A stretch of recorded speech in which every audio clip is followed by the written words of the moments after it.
a while, and we know you've been hearing, that all this sifting and sorting of life has caused you to create a vortexual version, a vibrational version. And most of our physical friends, even those who have been listening to us for quite a long time, they really don't accept the realness of this vibrational reality until it manifests.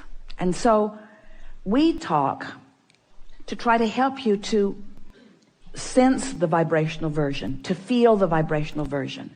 In other words, if we could get you to feel secure even before it manifests, it would manifest faster. Most want it to manifest before they feel secure.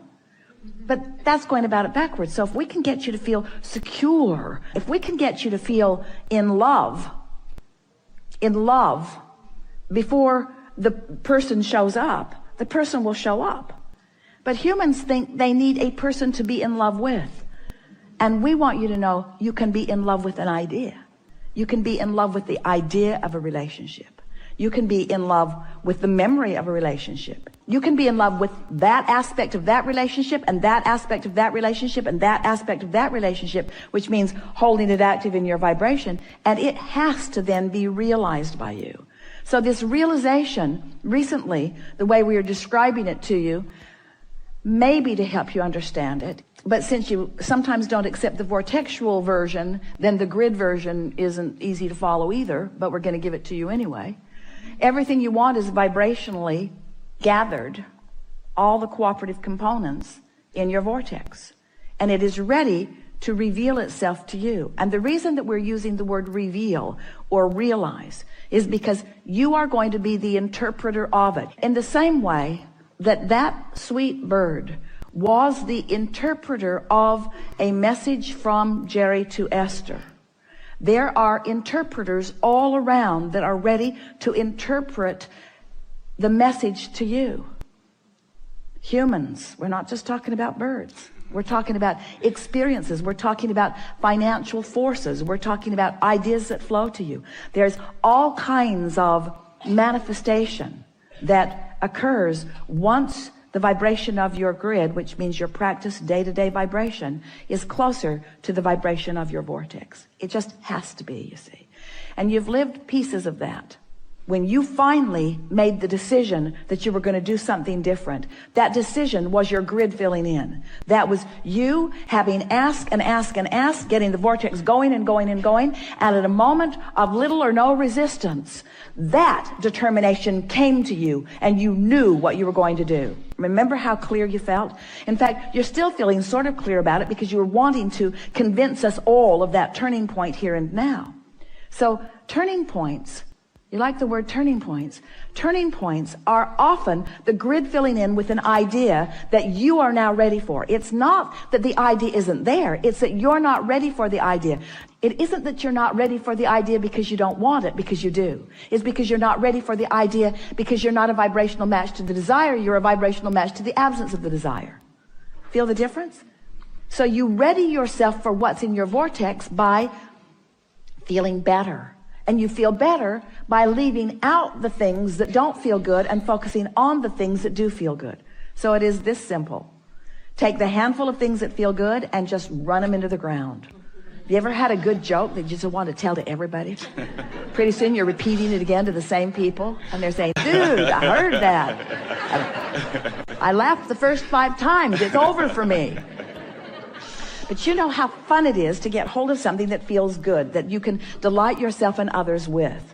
Well, this is the same sort of thing. Get a handful of those things that are delightful to you and just play the loop again and again and again and again and again. Let it be your basis of traction. Let something that delights you be the loop that you play that keeps your grid in this high vibration so that what's in your vortex can show up now and now and now and now and now. And do you know what happiness is? Happiness is being in that place where you're the receiver of the right idea at the right time. Happiness is being in that place where something occurs to you at the most opportune moment. Happiness is being at the top of the stairs. You're getting ready to walk down. You don't know it, but your heel is caught in the hem of your pant leg. and you are about to take a header down the stairs. But the broader part of you knows that and gives you the inspiration to take hold of the railing. So when you go to move your foot and can't, you're stable. That's happiness. That's happiness. That's alignment. Happiness is moving in traffic and having an impulse to take this exit for no good reason other than you feel like it, or even taking it even though you didn't really mean to, because you turned your driving over to your higher power for a moment and you missed the traffic jam, or you missed the traffic congestion as a result of an accident. All kinds of things like this are happening to you all day, every day. But when you start deliberately being happy, deliberately beating the drum of things that feel good, deliberately discerning, deliberately molding yourself into better and better feeling places, when you do that deliberately and those things happen, now you have conscious awareness of it. If Esther had not had that conscious conversation with Jerry in the car right before she went to her room, the bird on the porch would have just been a bird on the porch. But it wasn't just a bird on the porch. She would have missed that if she had not been vibrationally up to speed. You see what we're getting at? So much of your world wants to chalk those kinds of rendezvous, coincidences, which is incidences that cooperatively combine. They want to call them coincidences in the attitude of luck or fate or chance. They don't understand that it's cooperative components coming together. In other words, people who are looking at things like that are wanting to call them happenstance, and we want to call them creation. And so when you get clear-minded like you are, and you understand how far you've come, and you have, and you realize how powerful your desire is, and it is, and then you deliberately focus upon the strongest desire that you have, which you spoke when you first sat down here, to be happy, to be happy, to be happy, to be happy. To be happy, meaning to be in alignment, meaning to be in control of my own thoughts, meaning to be in control of my own vibration, meaning to be in vibrational concert with the source within me, meaning to be in vibrational concert with everything that I put into my vortex, meaning right here, right now, being in alignment so that I will be the interpreter, the manifester, the realizer of the best that could happen in this moment. That's happiness. This moment, and this moment, and this moment, and this moment. It's not saving up for a vacation. It's not putting up with all this stuff. It's not going to work all week long doing stuff I don't want to do so that I can get some money, so that I can finally go do something that I do want to do. Because when you get there to do what you do want to do, you're not happy because you haven't been practicing happy at work. You're not going to be happy on that vacation if you're not happy at work while you're earning the money to go on vacation. Are you? Don't you get on vacation and don't you just complain, it's too short? It's too short. I don't get to do this often enough. My flight was delayed. The weather wasn't good. In other words, you can't get there from there. You get to happy from happy. Well, Abraham, that helps a lot. So you're telling me that if I get happy, I'll be happy. Let me write that down. And if I get rich, then I'll be rich. I'll write that down too. We're saying you got to find a little piece of it. You got to fan the flame of it. And you got to not keep spitting the fire out with things that don't matter. And after a while, you'll get that momentum going. And you'll feel happiness, not just sometime, but you'll be radiating it. And then when someone says to you, what are you doing?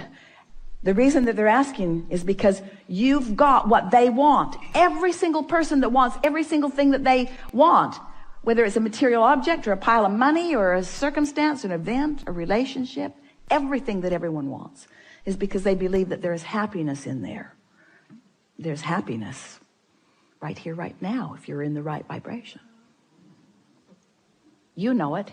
Haven't you ever gotten into that zone, that frequency, where everywhere you turned, something good happened? Esther says that's what it's like hanging around with Barbara. She loves traveling with Barbara because it's happy everywhere. They walk up to a very controlling, very official at the airport. And she's barking at everyone. A man made the horrific mistake of letting his toe step over the line by an inch. And she put him in his place. "Sir, step back." He did, and he didn't like it. And Esther thought, "Ooh, that was harsh and unnecessary." And Barbara, who refuses to focus on anything unpleasant, missed it completely.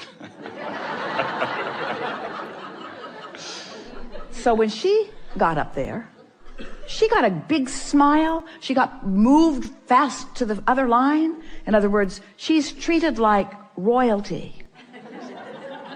While this poor man was put into the dungeon.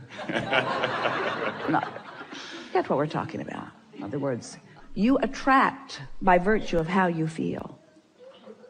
We know we've been taking a bit of long time here, longer than we promised at the beginning, but it's so worth contemplating. How happy am I? How happy can I be? How good can I feel? What's the best feeling thought that I can find right now? What's working in my life? What's working out? What do I remember that felt good? What's happening right now that feels good? How general do I need to be? You can always find something to feel good about. And when you do, and when you make that your habit, then the actualization of it, the realization of it, the manifestation of it is so pronounced in your experience that people will be flocking to you and saying, "What is your secret?" And you'll say, "I'm happy." And they'll say, "I know that, I can see that. That's why I'm asking you what your secret is." And you say, "No, I was happy before I was happy." And they'll say, "Well, that doesn't make any sense at all." And you'll say, "Well, I purged unhappy thoughts from my experience by focusing on happy thoughts." "Well, what do you mean?" "Well, I didn't actually purge them. I just started emphasizing the happy thoughts. I started making lists of positive aspects. I counted my blessings. I learned that in church. I counted my blessings one by one. And the more I focused upon them, the more that vibration was mine. And the more that vibration was mine, the more law of attraction put me in the vicinity where I could realize it. So life isn't happening to me. Life is happening from me. I'm emanating